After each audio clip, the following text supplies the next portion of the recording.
All right. All right. Now I'm ready. So we begin part 2. This is terminology that I labeled way back when as possibly helpful. It is actually helpful. I wasn't lying to you. I just wasn't giving you the whole truth then. Aldose sugars, aldose carbohydrates are reducing sugars. They are reducing carbohydrates. And ketose sugars, ketose carbohydrates are non-reducing carbohydrates. That becomes important when you're dealing with paper 3 stuff, and it may or may not be important for paper 1. For paper 2, it comes up far less often. But aldose and ketose sugars, the distinction between them is, stay out of the shot, that in an aldose sugar, the compound has a carbon-oxygen double bond that is located at the end of the carbon chain as an aldehyde group. A ketose sugar has the carbon-oxygen double bond located in the interior of the chain, a ketone group. So, an aldehyde group, carbon double bond, it's oxygen with a hydrogen here, and the rest of the chain. A ketose sugar, the end is whatever, and then whatever, and the carbon double bond is oxygen, and it continues. Whatever else these carbons are attached to doesn't matter. If the carbon double bonded to the oxygen is in the interior of the chain, and its neighbors are both carbons, that is a ketone. If the carbon has only one carbon neighbor, and the other neighbor is a hydrogen or an oxygen, it's not a carbon. That is an aldose sugar or a reducing sugar. It's an aldehyde group if it is carbon double bond oxygen with a hydrogen. It's carboxylic acid group when it's carbon double bond oxygen and a hydroxyl group, OH. More about reducing sugars in a moment. So, glycosidic bonds. The name glycosidic bonds or glycosidic linkage or glycogen bonds refers to the bonds between carbohydrate monomers. It is formed by a condensation reaction. The hydrogen interacts with the hydroxyl group on the other side, forming water, and you end up with a 1,4 glycosidic linkage. If we're talking about glucose to glucose, and you get maltose. Alpha glucose to alpha glucose, and you get maltose.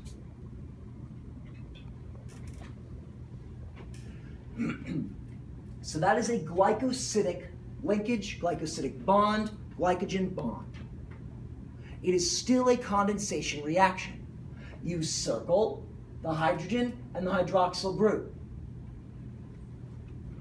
The oxygen that is closer, the hydroxyl group that is closer to the oxygen as part of the ring, keeps the oxygen. The oxygen with less interesting stuff, the carbon with less interesting stuff around it, loses that hydroxyl group. And that's where you form the bond.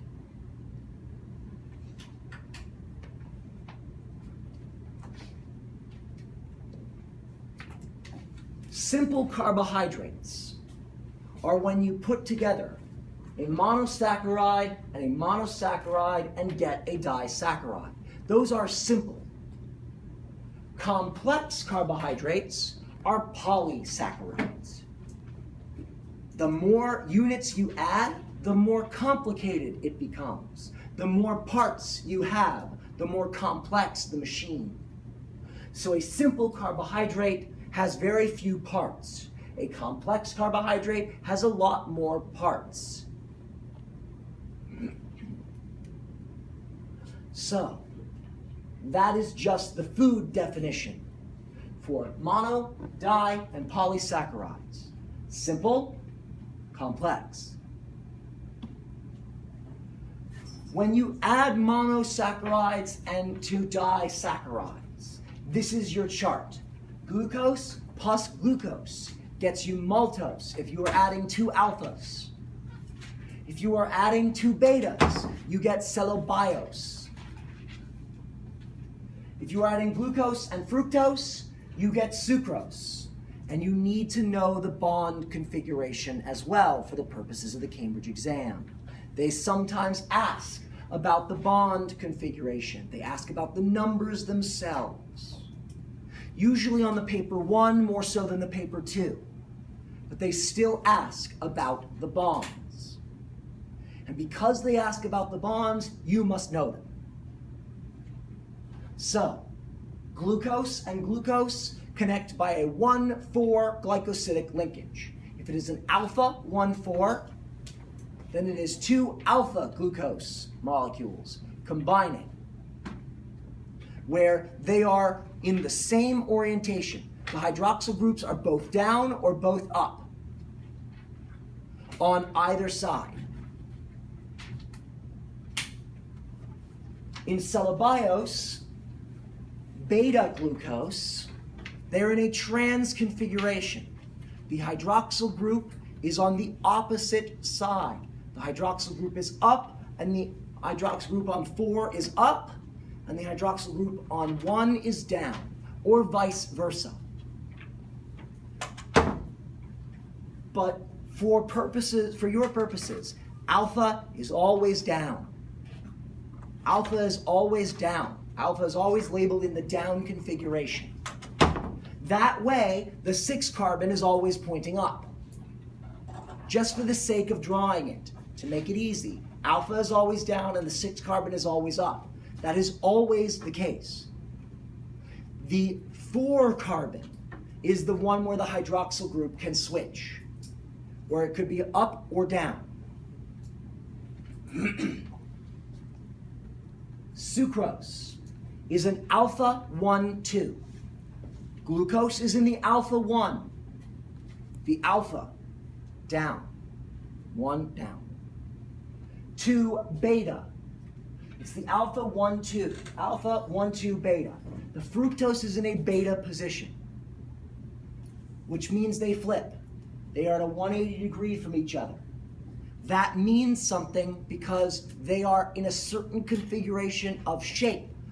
When things are a different shape, enzymes cannot act on them. Enzymes only work on certain configurations of shape. So when the shape changes, when you flip a molecule upside down, that shape is different enough that the enzyme doesn't recognize it and the enzyme doesn't work. So glucose, maltose, which is glucose and glucose, cannot be broken down, can be broken down differently from sucrose, which is glucose and sucrose, which is a flipped fructose. That flipping means it is a different shape. Different shape means the same enzyme will not work. Enzymes must work on the same shape. That will come up a lot more. Glucose and galactose forms lactose. That always forms in the beta 1,4 configuration because of the way that the hydroxyl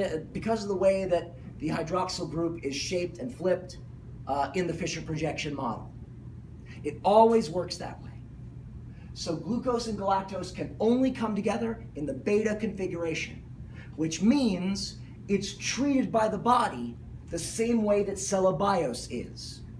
We cannot break it down. It is like fiber to us. Unless you have lactase, which is an enzyme that specifically breaks down glucose and galactose. This must be cut by lactase. If you lack lactase, If you do not have lactase persistence throughout your life, you are what's known as lactose intolerant. You cannot process and digest lactose. And it acts as fiber, which acts as a salt. And what does water do? Water follows salt into your gut tube. Water follows it into your gut tube in large quantities, and it comes out the other end in large quantities.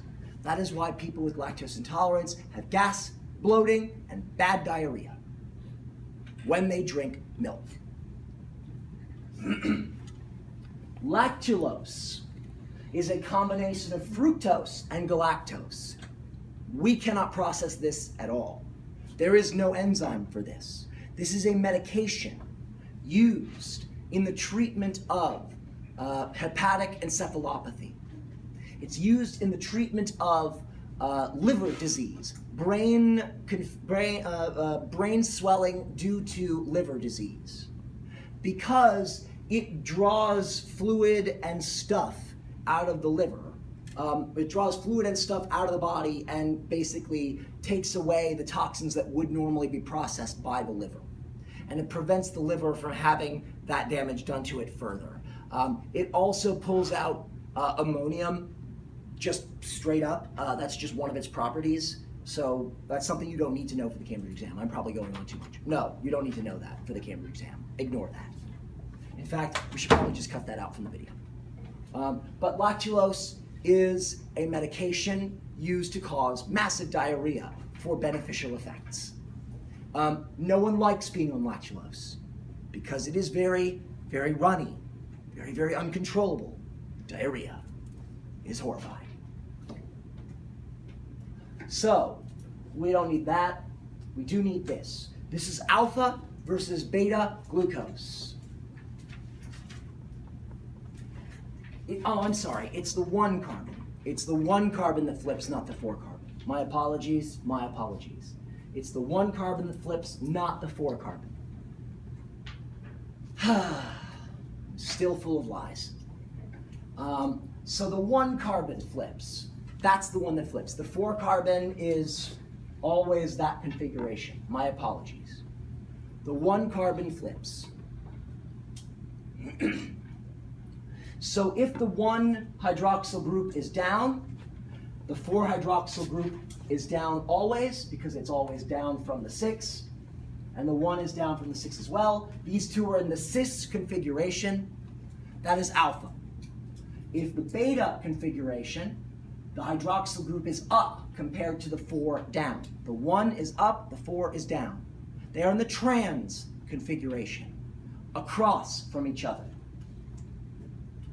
This is the flat model. This is the chair projection. The reason this matters is because when you try and connect these two to each other, you try and connect one of these to one of these, you end up connecting this to here. That works just fine. Connecting that hydroxyl group to that hydroxyl group works just fine. Here, in order to connect that hydroxyl group to that hydroxyl group, you must flip it upside down. You must flip the whole molecule upside down compared to this one. So you flip one upside down and you can connect them. So you have to flip them 180 after another. So the beta glucose has a 180-degree flip every monomer. It goes up, flip, flip, flip, flip, flip, as you add monomers to the chain. That is beta. For alpha, you can just keep adding 1, 2, 3, and it will just spiral. It will make a spiral pattern. This is the alpha versus the beta chains. This is the beta chain. This is why it stays straight. Because these hydroxyl groups are flipped over one on top of the other, the oxygen hates the other oxygen. And when you combine two strands like this, they will zip right together. they will have polar interactions with another molecule, one right next to another. So they will zip together into these little fibers. Versus the amylose, which is the alpha 1,4 glycosidic bond. All of these hydroxyl groups are on the same side. They will start to pull toward each other through hydrogen bonding, and they will curve. And they will curve into a spiral. In order to remain in a configuration that is stable, they will curl into a spiral, and you get curly pasta or whatever that stuff is called. I don't even rigatoni, whatever. I think that's this. Never, not a. The structure of cellulose itself is massively important for this, and this is tested anytime they talk about plant cell walls. The structure of cellulose is directly tested when they talk about plant cell walls. What about their hydrogen bonding allows them to be water porous, allows them to be fibrous? This is how it works. This gets you points on the Cambridge exam. They form together in these long, straight beta chains. And the hydrogen bonding between each chain of the hydroxyl group on the 6 carbon. I'm sorry, the hydroxyl group on the 2 carbon. The 2 and the 6. Allow for the hydrogen bonding between the individual strands. These individual strands zip together like a Ziploc bag. But there is room here because water is a small molecule and these are polar bonds for water to just zip right through. So this is porous. This is porous because it is forming individual strands that may cross over each other to form a meshwork that forms the cell wall. And water can just go right through the meshwork. And water can also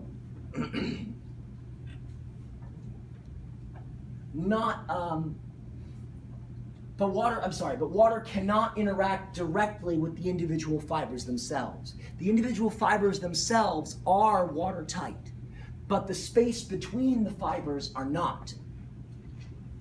So cell walls are porous, but they are not at all water repellent because they are made of hydrogen bonds. They are made of polar interactions. So they are and do form adhesive, they do adhere to water. They have an adhesive property. Water can adhere to the cellulose structure, allowing them to attach and adhere to the walls of xylem during transpiration. That is how it works. That is how you get those points.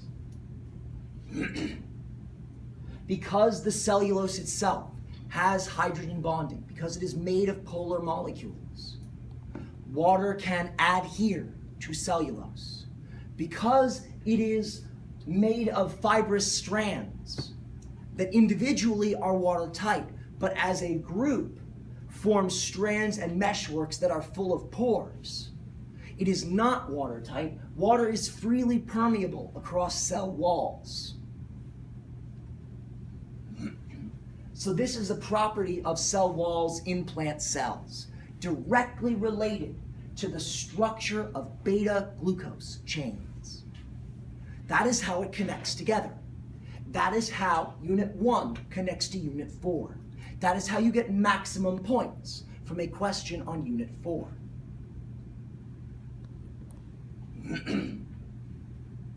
So they have great cohesive strength together because of all these hydrogen bonds. Hydrogen bonds, when you add them all up, are very strong. Individually, a hydrogen bond is very weak, but when you add a lot together, they are very strong. Oh no, stop that. Okay. Polysaccharide energy storage. This is important for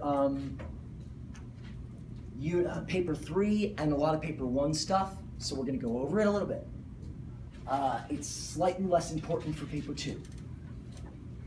Starch is the plant energy storage molecule for carbohydrates. It is the carbohydrate storage for plants. Amylose is a single straight chain with no branches. It spirals because it is simply alpha, alpha, alpha, alpha, alpha monomers. Just a straight chain of alpha monomers of glucose. And because of that hydroxyl group, on the same side every time, it bends into a spiral. This is the starchy starch. This is the fluffy stuff. Amylopectin is amylose with chains that are branched at the 6 carbon. It has a firm texture. It holds together well. This is the firm starch. So white potatoes, red potatoes, stewing potatoes. Nutritionally though, starch is starch. It's all carbohydrate. It'll all make you fat. Because carbohydrate is the easy source of energy. You break that down into glucose. When you have too much glucose, you break down the energy, you use the energy to build fat stores. Glycogen is the animal version of starch. It is not starch. Glycogen is not starch. Glycogen is the animal storage molecule. Structurally, it is more similar to amylopectin, but it has more chains closer together. But it's the same thing. It is 1-6 chains, 1-6 branching chains. No branches, few branches, more branches. The chains are alpha 1-6 linkages. You need a special kind of enzyme to break this linkage because it's not the same shape as a 1-4 link. It feels different. It's a different shape, therefore it would fill a different active site on a protein.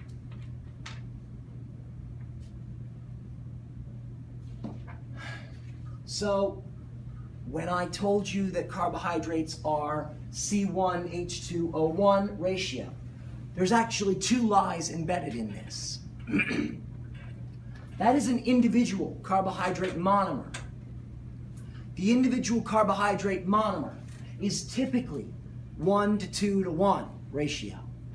But when you take a carbohydrate monomer and a carbohydrate monomer and make a carbohydrate dimer, a monosaccharide, and make a disaccharide, what do you take out?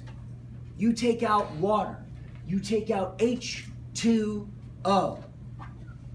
So, when you have a disaccharide, the ratio is C1H2O1 minus H2O.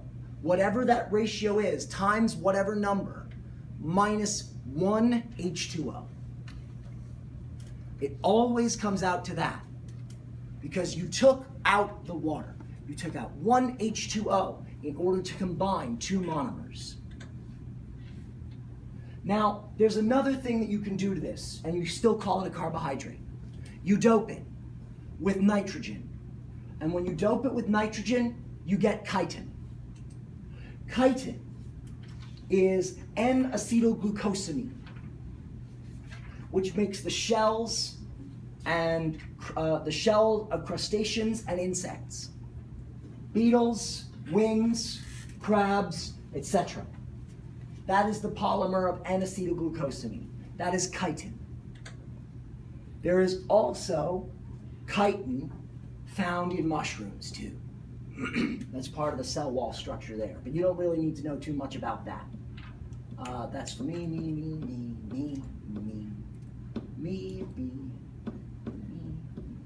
There you go. Let's talk about lipids.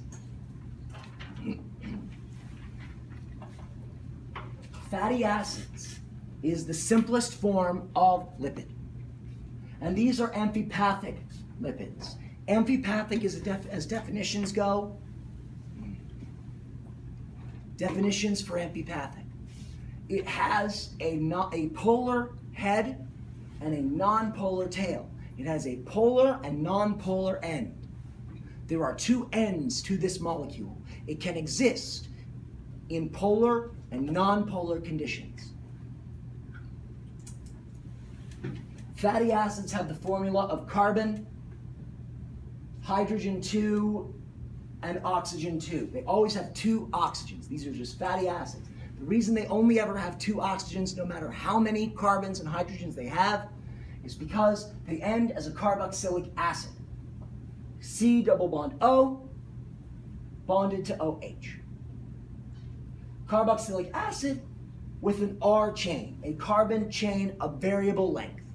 It doesn't matter how long it is, it doesn't matter how many double bonds it has, it doesn't matter anything else. That is your fatty acid.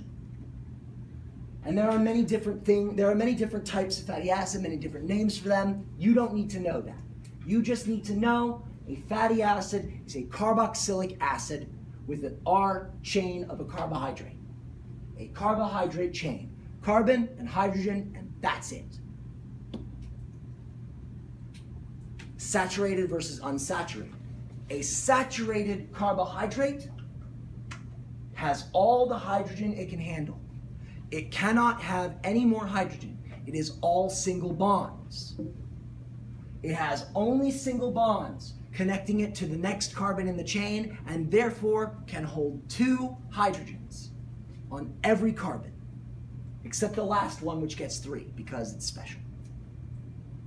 So every carbon gets at least 2. In an unsaturated double bond, in an unsaturated fatty acid, there is a double bond. One double bond makes it unsaturated. Polyunsaturated makes it more than one double bond, multiple double bonds. So, the saturation is referring to, is it full of hydrogen or not? So that is fatty versus not. The properties of this are related to van der Waals forces. Van der Waals forces are not the same as hydrogen bonding, but you can think of it in the same idea as hydrogen bonding. Hydrogen bonding is the interaction of hydrogen and usually oxygen. It's polar to non-polar, hydrogen to a polar group, electropositive to electronegative.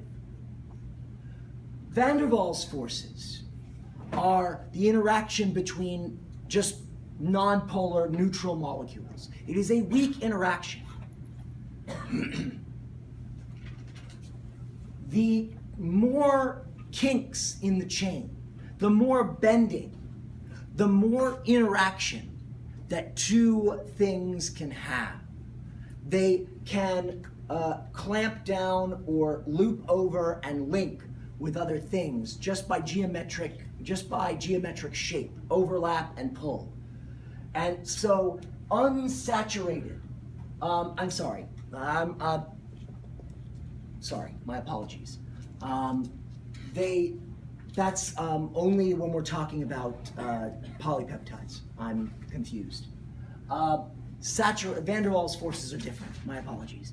Unsaturated fatty acids, the kinks in the chain force them away from each other. And when the non-polar groups are interacting with other non-polar groups, they tend to clump together. So a saturated fatty acid chains, the longer chains will group together in long straight chains that make very efficient packing. And when they pack efficiently, they become solids at low temperatures. Or they become solids at lower temperatures. So you get solid fats like meat fat and butter fat and egg fat,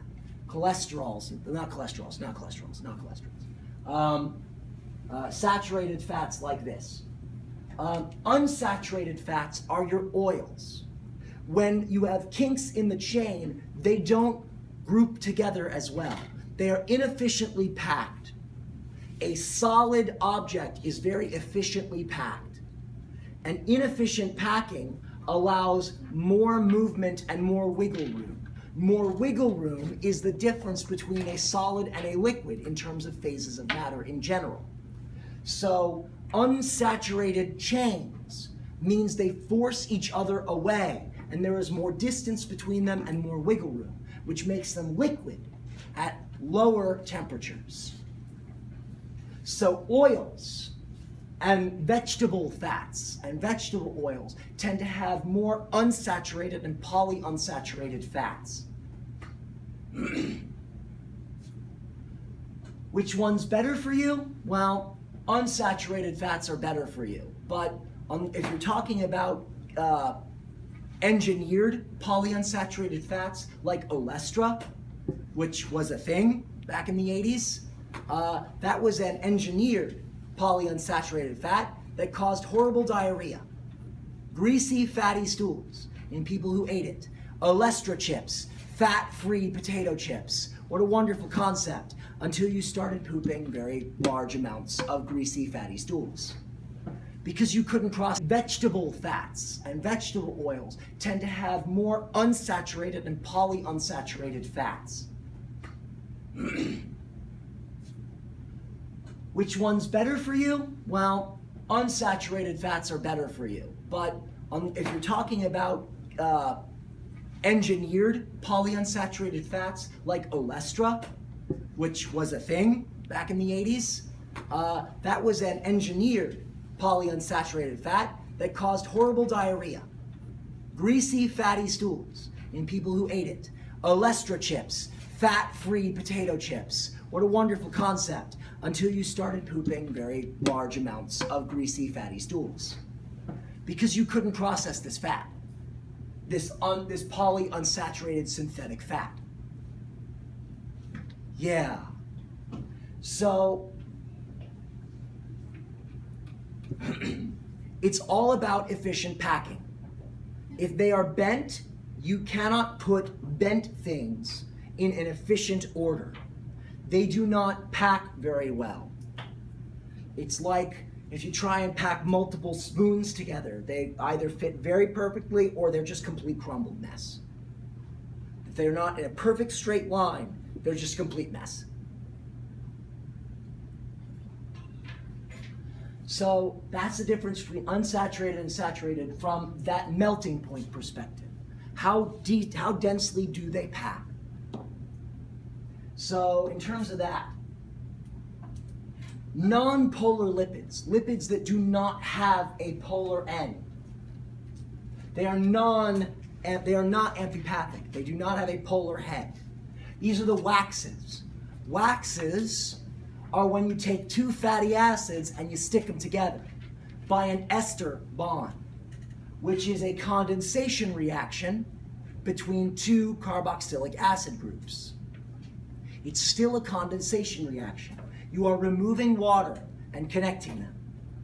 The only difference is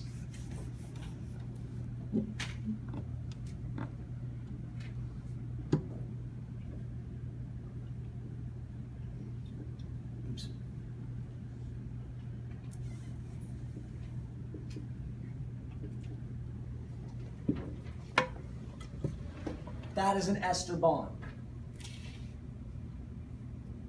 That is an ester bond.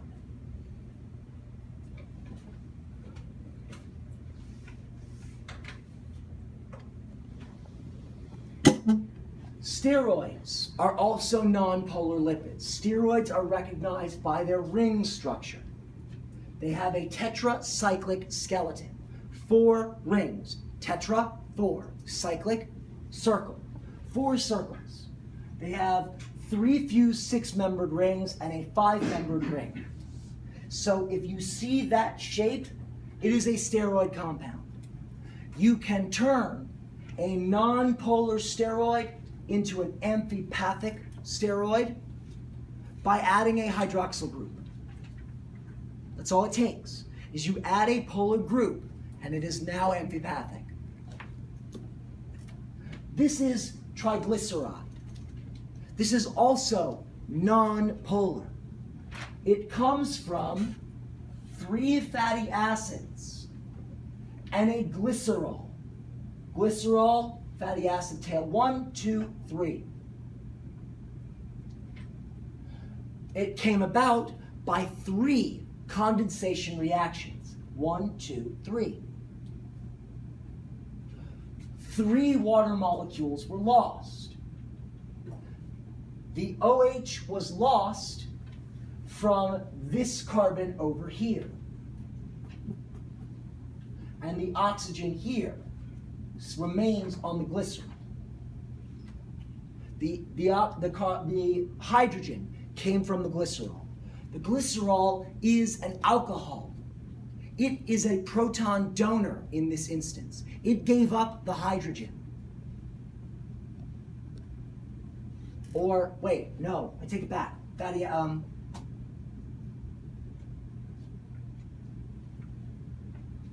Glycerol, the alcohol, didn't give up the hydrogen. Fatty acid gave up the hydrogen. My apologies. The hydroxyl group came off of the glycerol. Good thing you don't need to use that on the Cambridge exam. I've never seen a question about triglyceride condensation reactions. It might show up. Who knows? Maybe this year's the charm. But chemistry is hard for me. Didn't seem that way early on, but chemistry is hard for me. The biology stuff later is much easier for me.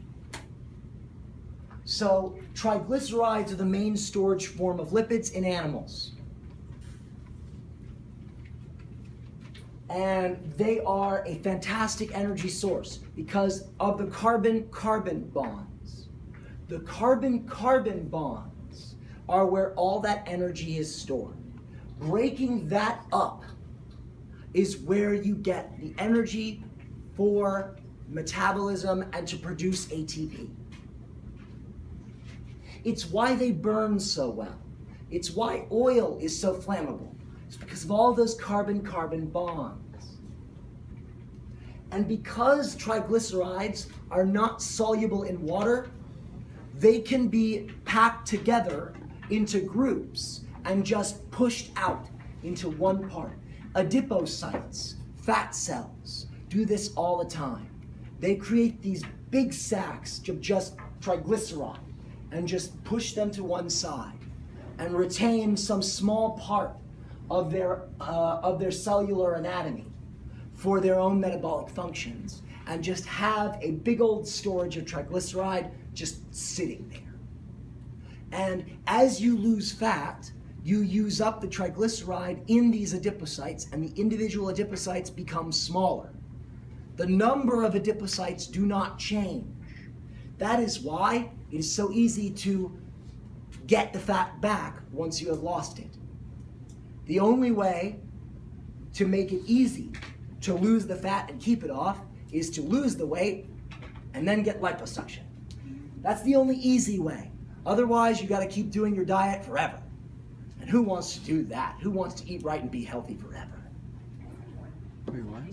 So, it's a condensation reaction. No, maybe I was right the first time. I shouldn't have second guessed myself. The hydrogen is given up by the glycerol because alcohol is always the primary proton donor in any condensation reaction. Yeah. Sorry. Organic chemistry was hard. Organic chemistry is hard, you guys. All right? And that proceeds to the triglyceride, and you get 3H2O. That's it. So, this is a phospholipid. We take a polar group and we attach it to the glycerol and leave the fatty acid tails alone. So now we have a polar double tail, 2 fatty acid tails and a phosphocholine hydrophilic head. a positive and negative charge here. Overall, this is neutrally charged, but because it is a positive and a negative side, because it is a dipole, it is polar. This is polar, and this is non-polar. This is what gives us our lipid bilayer.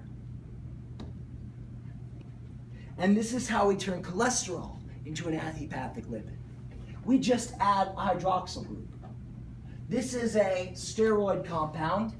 These are just R groups, doesn't matter what they are really. This is just cholesterol. That hydroxyl group right there makes it amphipathic. That is the polar head. That is what lets it float in the lipid bilayer. So we end up with hydroxyl group here, carbon ring structure here, and whatever tail goes in here. This is oversized. This is not to scale. These phospholipids are much, much larger and much, much bigger than the cholesterol. Cholesterol is tiny and just stuck in as a peg. It is there to break up surface tension between the phosphocholine heads. It allows them to wiggle more. It makes them more fluid so that when the temperature goes down and you hit it with a hammer, it doesn't crack. It ripples. It bends as the willow instead of snapping like the oak tree. Very kung fu of it. So that was when we did this in class. That was craziness. This is the amino acid chains. So the amino acid stuff. We're on amino acids now. Now we're on amino acids. We are more than halfway through Unit 1. The amino acid group. The amino group is the NH2. The variable side chain is the R group. The carboxylic acid group is the C double bond O, OH. And the alpha carbon is the center carbon around which everything else revolves, and there's always a hydrogen attached to it. Otherwise, it's not really an amino acid. Then it's something else. Then it's weird. This R group could be hydrogen. And then it is the simplest amino acid. And I forget whether or not that's glycine or something.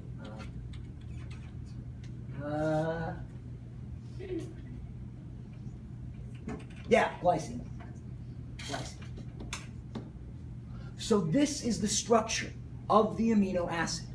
This is its anatomy. The amino group is a proton acceptor, a Bronsted-Lowry base. The carboxylic acid group is a proton donor, a Bronsted-Lowry acid. It donates a proton, the hydrogen. This accepts a proton, accepts a new hydrogen. It becomes NH3+, and this becomes COO-. This R chain, who cares what it does? We don't. We don't care until PhD level. And you are not there. One step at a time. So, because it does these things, it converts. We always list it as accepting the proton on this side and we're donating the proton on this side before we do any kind of reaction. Because otherwise, if it were neutral, it doesn't matter what arrangement they're in. A carboxylic acid could bind with a carboxylic acid and we would get an ester bond. And an ester bond is no good to us. That's not a peptide bond. But because one is a proton acceptor and the other is a proton donor, they have charge. They lose a proton, gain a proton, negative, positive. They become little bar magnets and they line up end to end COO minus to NH3 plus. That is how they always line up. They're always lined up in that orientation because of their charge. Because of their electrical charge, because of their electrical orientation, their dipole moment. And I've already shown you in the first hour how you draw this part of it. You draw a circle around the O minus and 2 of the H pluses and 2 of the H's with the H2O leaving. And you end up with whatever you had here and whatever you had here with the peptide bond. CO and H, up, down. Up, down, because otherwise they just get in the way and it's ugly, but also for organic chemistry reasons that you don't understand yet. Because you don't need to know it. You don't need it. And this is not chemistry. This is not chemistry. This is biology. So it's not in your pay. It's not your pay grade right now. But the final results of the reaction are this plus H2O. Plus H2O. Showing the intermediate step here would be circling the 2 H's and the O minus and showing water leaving. This is the final reaction step. So protein structures, the levels of protein structure, we need to go over this. Primary structure is the sequence of amino acids. This is an amino acid of certain R group. This is an amino acid with a certain R group. Each one has either a different R group or the same R group. There's the same configuration. That it is a chain isn't the primary structure. It is the sequence of individual amino acids. That it is glycine, leucine, isoleucine. Not that they are in a chain. Which ones are they and what order are they in? That is the primary structure. What is the order of amino acids? That is the key. That is what is primary structure. So each one has an identity in the primary structure. Each of these individual amino acids has its own identity, and that never changes, as determined by the DNA and post-translational modification.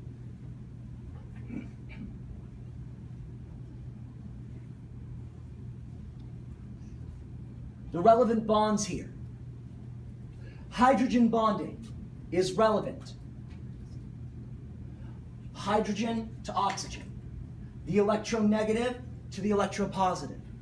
The positively charged hydrogen, the negatively charged oxygen. They are forming a dipole, and they are like little bar magnets getting in orientation to one another. This is a hydrogen bond denoted by a dashed line. When you see a dashed line between two things,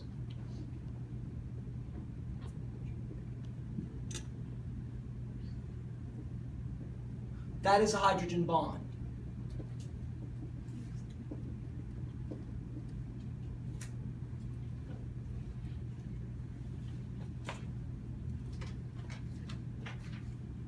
That is 3 hydrogen bonds. That is 2 hydrogen bonds.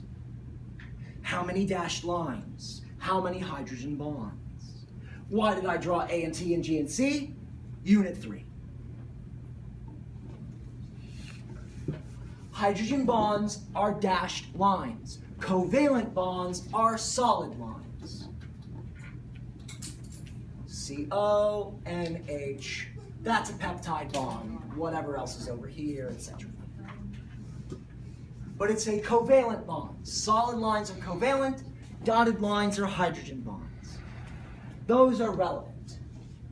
They are relevant to secondary structure.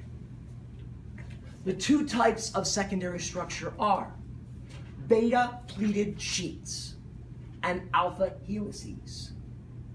The alpha helix is a spiral shape where the hydrogens are interacting with the oxygens. And the carboxylic acid double bond O oxygens and the nitrogenous and the amine group hydrogens.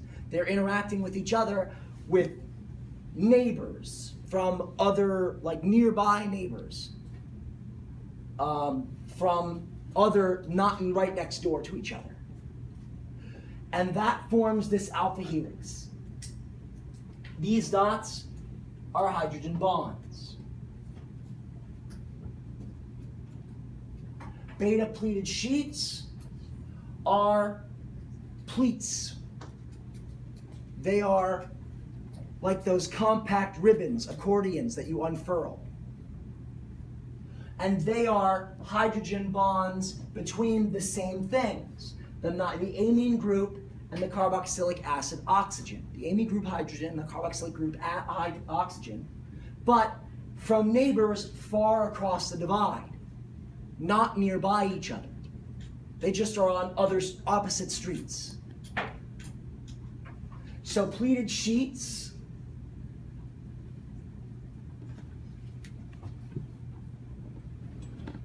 alpha helices. Those are your two forms of secondary structure.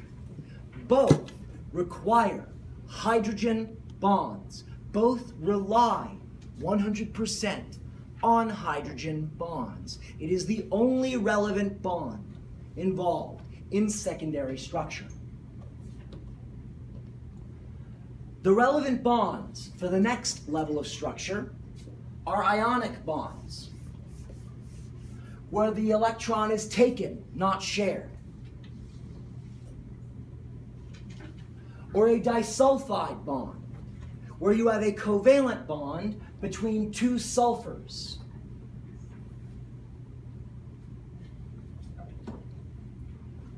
And you end up with tertiary structure.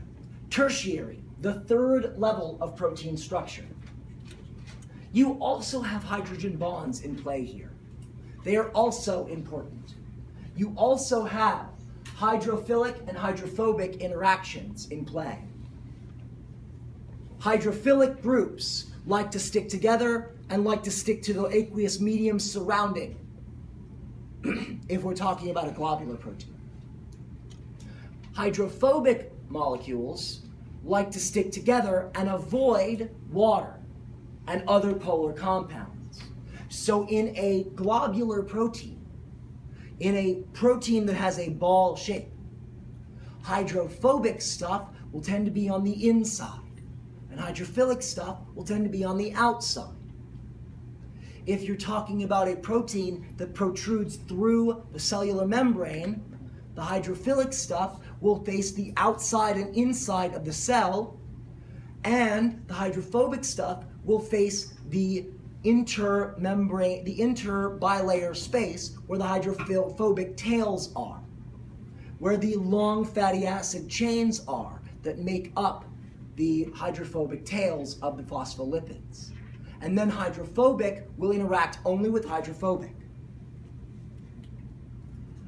So that determines tertiary structure. That is hydrophilic and hydrophobic interactions.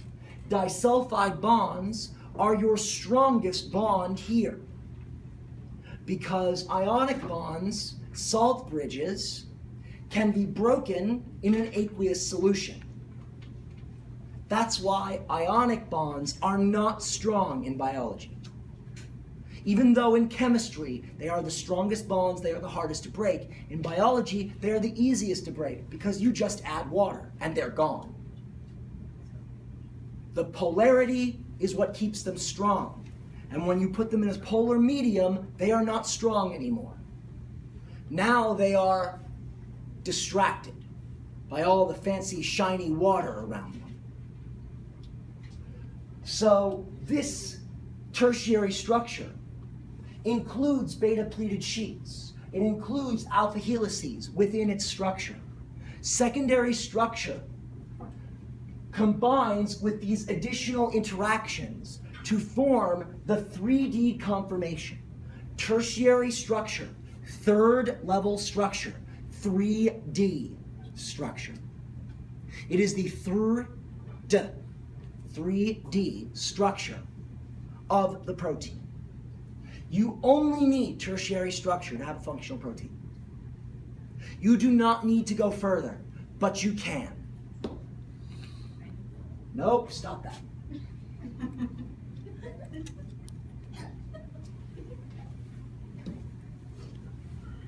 A quaternary structure is the final level of structure. There is nothing beyond this.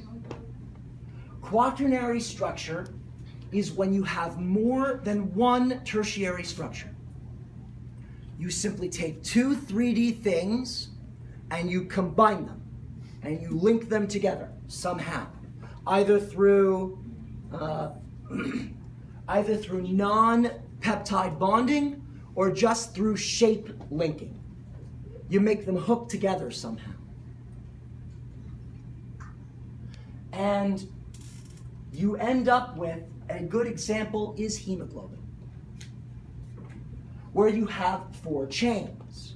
Another good example would be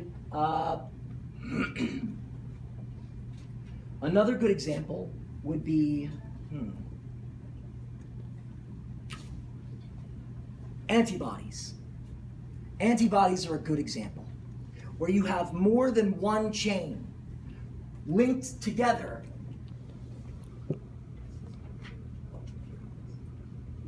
by disulfide bridges. There are 1, 2, 3, 4 chains here as well. Those are, and sometimes you can have, you can also have the inactivated form of insulin, which is a 6 insulin structure connected together and bound by disulfide bridges. When you break those disulfide bridges, the whole thing comes apart and you have 6 separate insulin molecules. The 6 separate individual protein chains themselves are functional proteins with a 3D conformation. It just takes more than one chain. That's it. You don't need 4 chains to make a quaternary structure. You just need more than one. More than one. And I think that's actually where we'll cut this round. So you have another 5-minute break. 2 roles of water within the plant aside from participating in chemical breakdown reactions. Transpiration cooling, the movement of mineral ions, those are all acceptable responses. The mass flow through of sucrose through phloem tissue. Excuse me. The mass flow. Those are both acceptable responses. And that's how Unit 4 can be tested in a Unit 1 question. Unit 1 can be tested in a Unit 4 question. And Unit 1 can be tested in a Unit 3 question or a Unit 2 question. They often mix and match the units. Enzymes are globular proteins. What is meant by the term globular? And that is worth 2 points. You must describe the term globular. You must define globular. So let's do that now. We're doing that now, and that is here. Nope, that is here. There are 2 types of proteins. The 2 types of proteins, for your purposes, are fibrous and globular proteins. Fibrous proteins are fibers, like silk, wool, and skin. They are generally insoluble in water, in acid, in base. They have strong intermolecular forces that hold them together. And their structure is typically sheets, threads, or helices. They are threads. They are what bind us, like the force. So they have very strong forces. Globular proteins are things like albumin, which is found in egg. They are found in food. They are proteins like hemoglobin, myoglobin, insulin hormones, peptide hormones, and the like.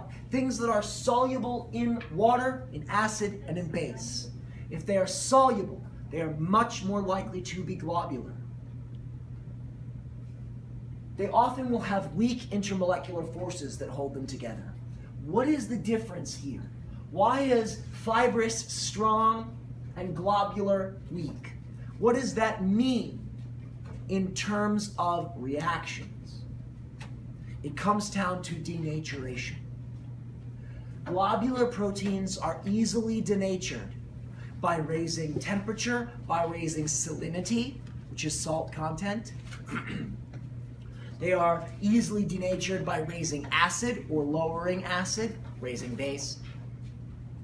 Changing the environment of a globular protein will change the 3D conformational structure of a globular protein, whereas in a fibrous protein, they are meant to be tough, to take a licking and keep on ticking. They do not break under stress. However, burn them, and it will burn. Hair can burn. Hair can definitely burn. Wool can definitely burn. Skin can definitely burn. You can create incredibly difficult, dangerous environmental conditions that destroy fibrous proteins. Strong acids, strong bases, strong heat, strong cold that crack and break these intermolecular forces. You must have stronger forces to break fibrous proteins than you have globular proteins. That is why this is strong and weak. That is why it matters. Strong intermolecular forces means environmental changes mean a lot less to a fibrous protein.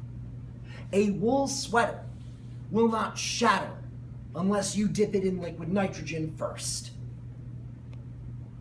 But a globular protein might under the right cold condition. Like lower the temperature enough and then hit it with enough concussive force, it might shatter. But wool, no, it ain't gonna happen. So that's why strong and weak intermolecular forces are in play here. That's why these shapes matter. Form equals function. So the structure of a globular protein is folded, ball-like, three-dimensional. In a fibrous protein, it is a thread, a strand, or a sheet. Flat, 2D or 1D. But not really. It's really still 3D, but you know, for our purposes, it's close enough. So that is globular. Globular, like a globe, round. And it results from weak intermolecular forces and solubility, mostly due to hydrophilic and hydrophobic interactions that's not covered in this slide. This is hemoglobin, our model globular protein, a quaternary structure made up of multiple tertiary structures. It happens to have 4. It could have had 3, but it doesn't, so, you know, it's still a quaternary structure. This is what it looks like on a bad hair day. Globular proteins like hemoglobin will typically have a job to do. Hemoglobin's job is to carry oxygen in the blood, as we've discussed in the past, as we will discuss again in the future. Carbaminohemoglobin is a compound of hemoglobin and carbon dioxide. It is attached to the terminal amino ends of hemoglobin. I've corrected that in the past. 10% of carbon dioxide can be carried in the blood in this way. Carboxyhemoglobin is carbon monoxide. and hemoglobin. That is attached directly to the iron-containing heme subunit, the prosthetic group. Prosthetic groups, which I haven't gone over, by the way. Prosthetic groups, as a quick aside, are groups that are not protein, that are attached to a protein. So a carbohydrate that is attached to a protein is a prosthetic group, an organic prosthetic group, because it's made of carbon. A lipid attached to a protein is a lipoprotein, and that is an organic prosthetic group because it has carbon. An inorganic prosthetic group is something like heme, that is primarily, the active part of it is not carbon. Iron is the important bit here.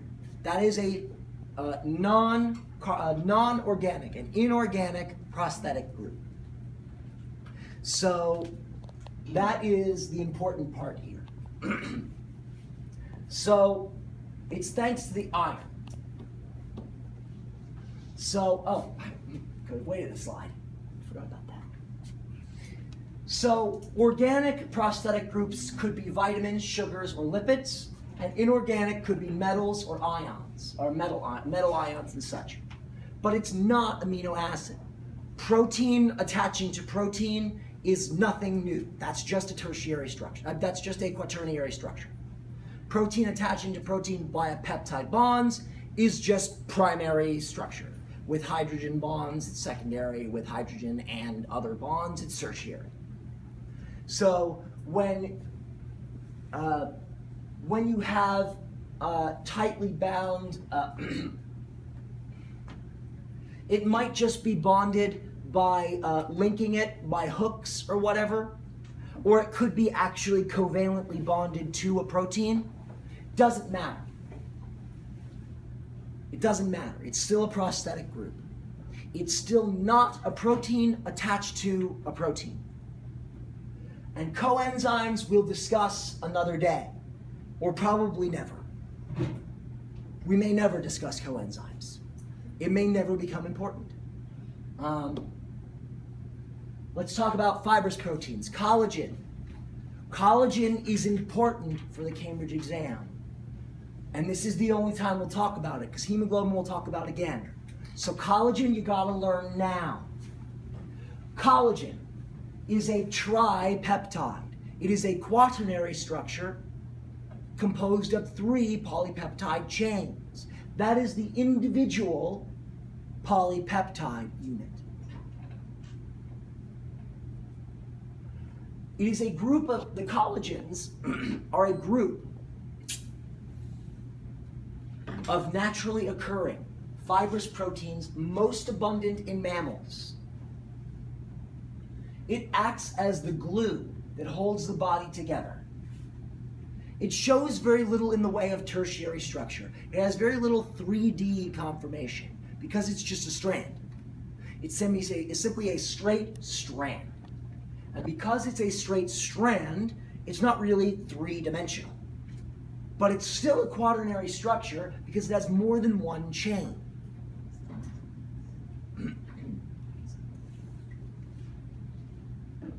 So the collagen tripeptide is the individual polypeptide itself. It's the tripeptide is the quaternary structure. When you combine multiple of them together, you get a collagen microfibril. You must learn these words, and you must learn the order that they work in, because they can get you points on Cambridge. A collagen microfibril is multiple collagen polypeptides together. A collagen fibril is multiple microfibrils together.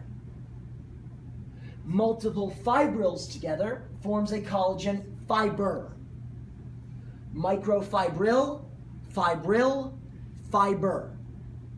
The same idea as cellulose. Microfibril, fibril, and fiber, it's the same organizational structure. It's the same. Smallest individual strand to group of individual strands to group of individual strands in a group, groups of groups, to groups of groups of groups. I am group. So collagen fibers, these are thick cords. They are hard to break. They are strong. You make violin strings out of this stuff. You make bow strings out of this stuff. The chordae tendineae in the heart is made out of this stuff. Your Achilles tendon is made out of this stuff. And when you have weakness of this stuff, you get diseases like Ehlers-Danlos, where you have poor collagen and it allows the stretch without that tension, without that, it allows it to snap back, but it doesn't allow it to stay, stiff and stable. Collagen makes it stiff. It makes it not stretchy. It makes it hard to bend and stretch. Scleroderma is scar tissue of this collagen, which does not stretch and bend, and it is tight and taut. So, elastin is another type of fibrous protein. Elastin is another type of fibrous protein that you will learn more about, and have already learned more about, that allows that recoil from stretch back to original shape. It is another fibrous protein that allows the recoil.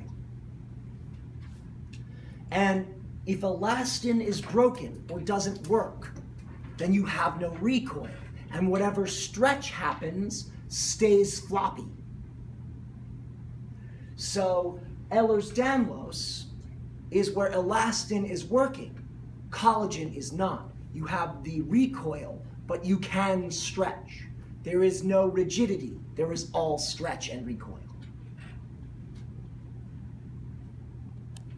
So those collagen's job is to be connective tissue, to be supporting tissue. That's homework stuff from Go. Nucleic acids. Now we're on to nucleic acids. The basic structure of a nucleic acid.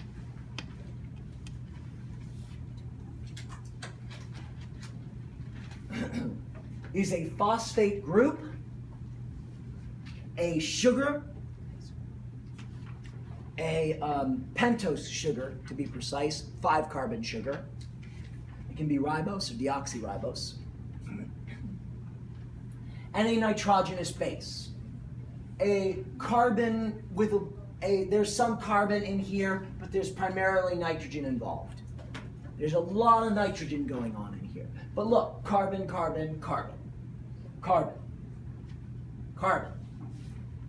There's carbon wherever there isn't nitrogen in all this ring structure. So this is a nitrogenous base. It still contains carbon, but there's a lot of nitrogen up in here. You need a lot of nitrate to make this, or ammonia.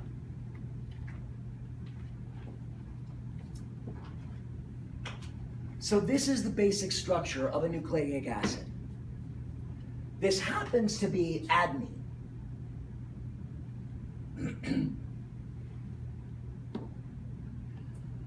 So your DNA has cytosine, guanine, adenine, and thymine.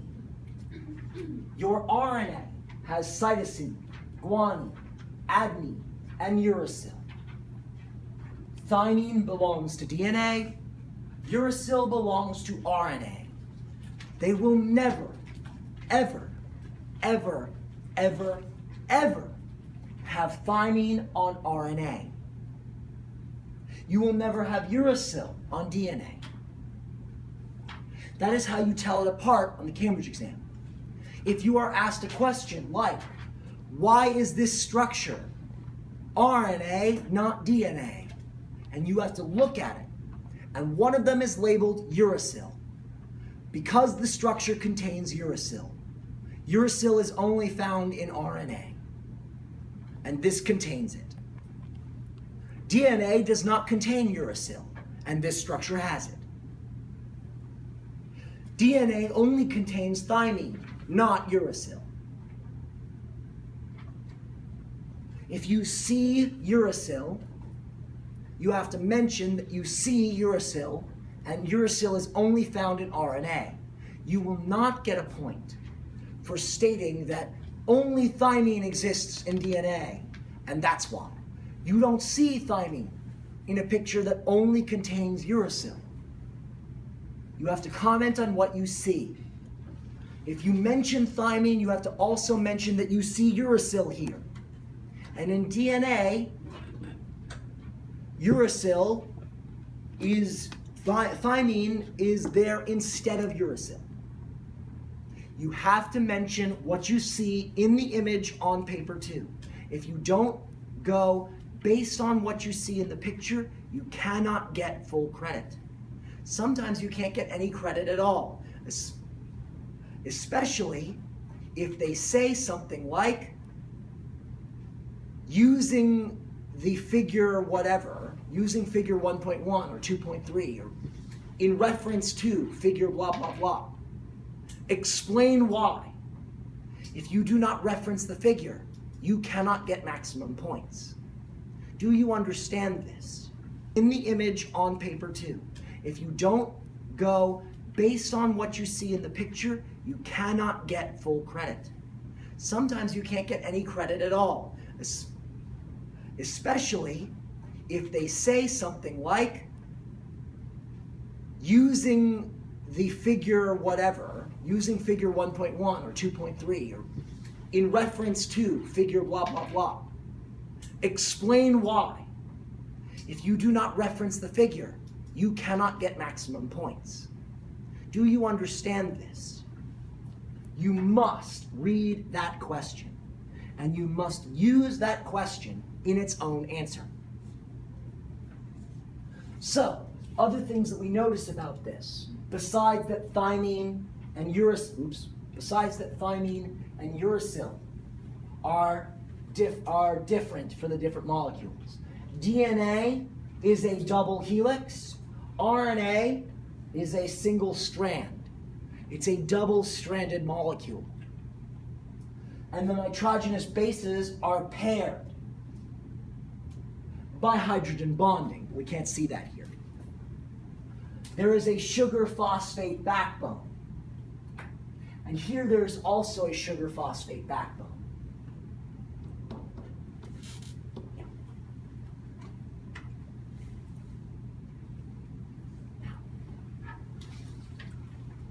For the difference between the pentose sugars, there's the difference. Deoxyribose has deoxy, one less oxygen. It is deoxygenated. There is one less oxygen at the 2' carbon. Your sound is getting into the sound. It's still getting into the sound. All right. We'll have to edit that part out. What is this we you're adding?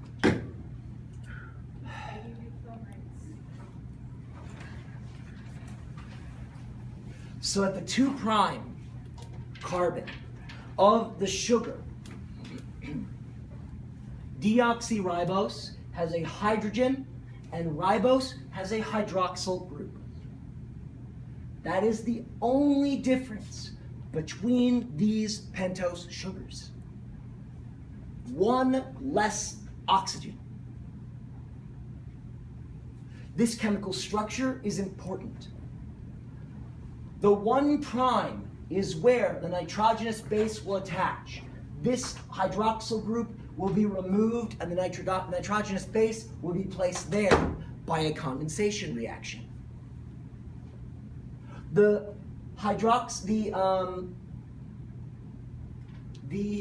phosphate group will attach to the 5' carbon by replacing this hydroxyl group here by a condensation reaction. So, there is a difference here. Adenine and guanine have 2 rings. Cytosine, thymine, and uracil all have 1 ring. 2 rings makes them purines. 1 ring makes them pyrimidines. Purine, 2 rings. Pyrimidines, 1 ring. That's the difference. That's the difference in groups. Purines of nitrogenous bases are divided into purines and pyrimidines. Purines have 2 rings. Pyrimidines have 1 ring. They also fit together. And they will always fit together only in this configuration. 3 to 5, 3 to 5. Anti-parallel, complementary, double-stranded. Thymine to adenine has 2 hydrogen bonds. 1 hydrogen bond, dashed line.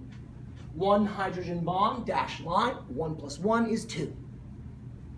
Guanine and cytosine has 3 hydrogen bonds. 1 dashed line, 1 dashed line, 1 dashed line. 1 plus 1 plus 1 is 3. This is anti-parallel, 3 to 5, complementary, double-stranded. Adenine and thymine form 2 hydrogen bonds. Guanine and cytosine form 3 hydrogen bonds. The more hydrogen bonds you have, the more stable your molecule. So how do you make DNA? So what DNA sequences are the most stable? The ones with a lot of GC pairs. That is something that may come up in a paper 1 question. But they will definitely ask you the number of hydrogen bonds. What is the maximum number of hydrogen bonds? Or how many hydrogen bonds are available here? Or what must this be? What must this molecule be? And it will show 3 hydrogen bonds, but it won't have a name next to it. And they'll show 3 hydrogen bonds. If there's 3 hydrogen bonds and it has 2 rings, it can only be guanine. If there's 2 hydrogen bonds and there's 2 rings, it can only be adenine. If there's 3 hydrogen bonds and there's 1 ring, it can only be cytosine. If there's 2 hydrogen bonds and 1 ring, it could be thymine or it could be uracil, depending on whether or not you are making RNA or you are just dealing with double-stranded DNA. But if they give you something with 3 double bonds and ask you to identify what it is, you can tell. You do not need to memorize structure. You memorize number of hydrogen bonds. Number of hydrogen bonds. A to T, 2. G to C, 3. A to U, 2.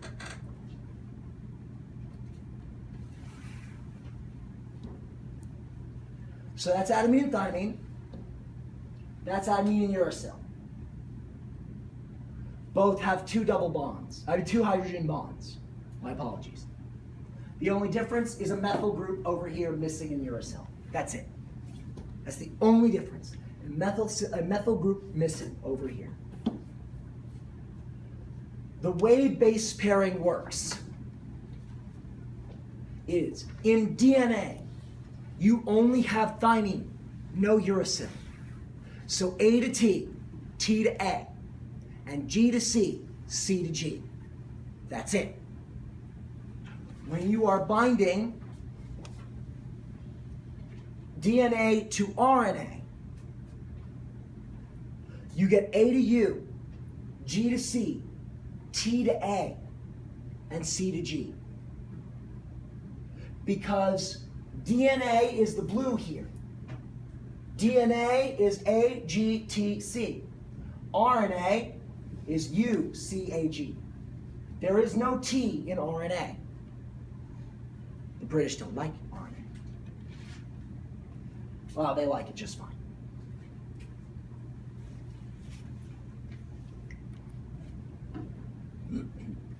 When you have RNA to RNA binding, like you would have in translation, where you have mRNA binding to tRNA in codon to anticodon pairings, A will correspond to U, and U will correspond to A, G to C, and C to G. Just like in DNA to DNA, A to T and T to A, G and C to G and C, C and G, and whatnot. RNA has U, DNA has T. When you are converting from one to the other, you just remember what you are going from to. That's it. You just remember in your spelling. What letters are you using? This is not complicated. So, for the sake of simplicity, drawing a nucleic acid and reading a nucleic acid on the Cambridge exam, phosphate will look like this, a pentose sugar will look like that, and a nitrogenous base will look like that, or it will look like that, or it will look like that, or it will look like that.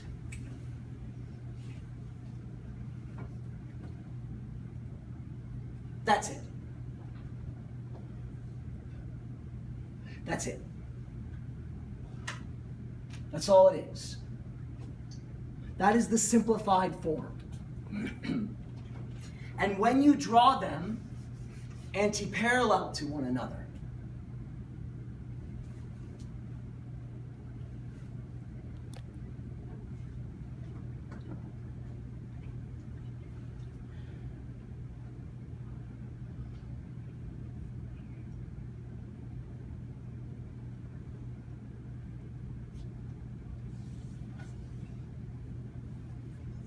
they are upside down. Let's say that this is A and this is T. One double bond, two double bonds. That's it.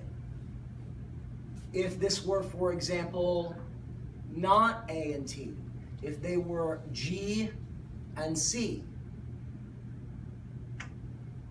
1, 2, 3 double bonds. The number of dashed lines. So, in a paper 1 question, which is correct for nucleic acids? If they are not anti-parallel, it is wrong. If the number of bonds is wrong for G and C and T and A, it's wrong. You must memorize number of hydrogen bonds between these nucleic acids. Anti-parallel double stranding. Those spelling distinctions, these are important for the paper too.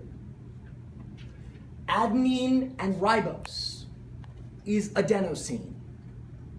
Do not spell adenosine when you mean adenine. When you are talking about the nitrogenous base, you say adenine. When you are talking about specifically ribonucleic acid with adenine nitrogenous base, you say adenosine.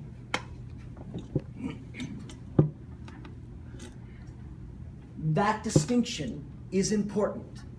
Spelling counts. Thymine is a nitrogenous base. Thiamine is vitamin B1. Do not make this spelling error. It is a common error. Pyrimidines. That was me making silly comments. Don't worry about that. So, this is when I was silly about ATP. ATP, in its simplified form, is adenosine, which is ribose,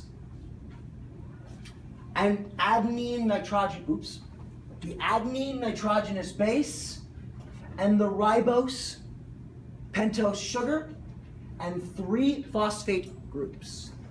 Adenine, ribose, adenosine, triphosphate. Adenosine triphosphate, ATP.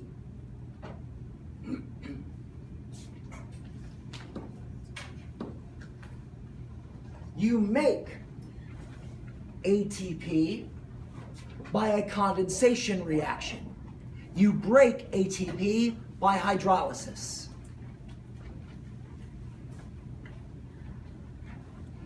So you add H2O and you get inorganic phosphate and ADP, adenosine diphosphate.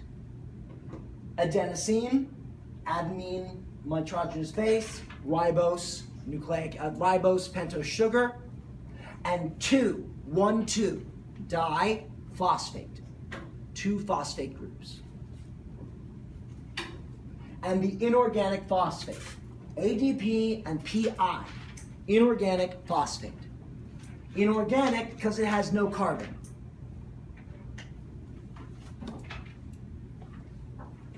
This is the phosphodiester bond. It is still a condensation reaction. You are still taking a hydroxyl group from the phosphate group at the 5 carbon and combining it with the 3' hydroxyl group on the pentose sugar. This hydroxyl group and this hydrogen will leave together, and this oxygen will form a covalent bond with the 3' carbon, and you are left with a phosphodiester bond and H2O. And of course, I was silly again and told you it was condensation reaction. Barry Manilow, my old joke, returning once again, because I'm using my old slides. Here is how you draw it. Oh, I was wrong. The hydroxyl group is leaving from the phosphate. My apologies. I'm old. I forget things from time to time. The hydroxyl group leaves from the sugar, and the hydroxyl group leaves from the phosphate here. And this oxygen adds its electrons to the phosphate here. It becomes an electron acceptor, and you get your phosphodiester bond that way. So this is how you will draw it on the Cambridge exam if it comes up. You will circle that hydrogen and that OH, and you will show the water leaving. And then you will draw the new phosphodiester bond. You will draw the new chemical formula over here. Redraw it. You have the time. Whether you think you do or not, you have the time, because they drew the original for you, most likely. If they drew the original for you, all you have to do is copy. Copying gets you points. Copying their chemical structure, the full chemical structure, as long as you change nothing else but the bond formation that you showed, gets you points.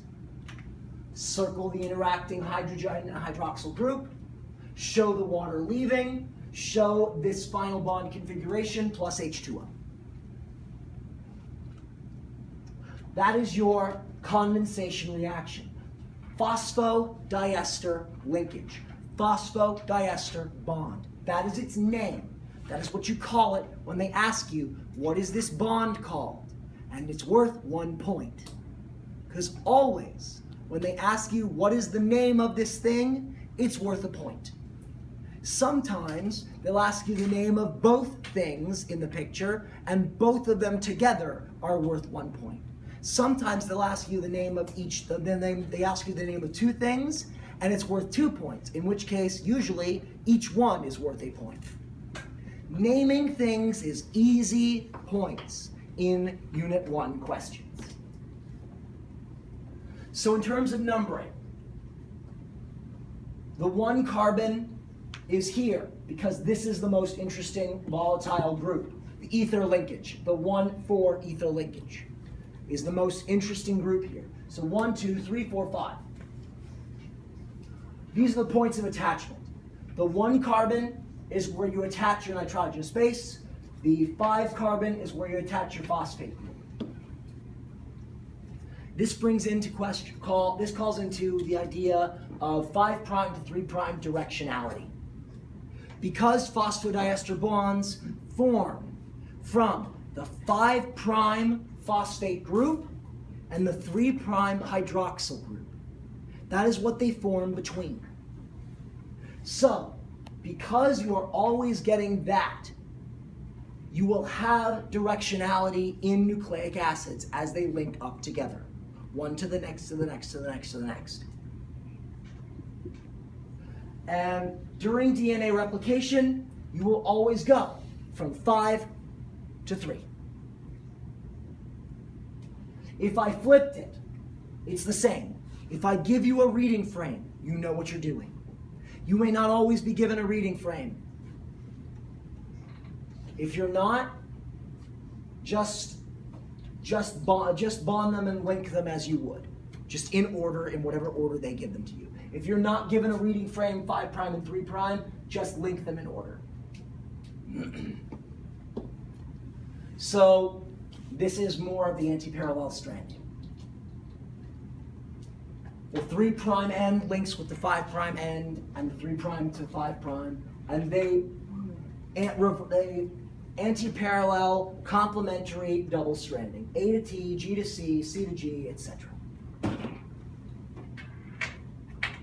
My hydrogen bonds, the dotted lines. My phosphates, the yellow stuff. You already know this. I don't need to do this again. So, Chargaff's rule. We can stop here and pick this up actually tomorrow. This is probably a good place to stop.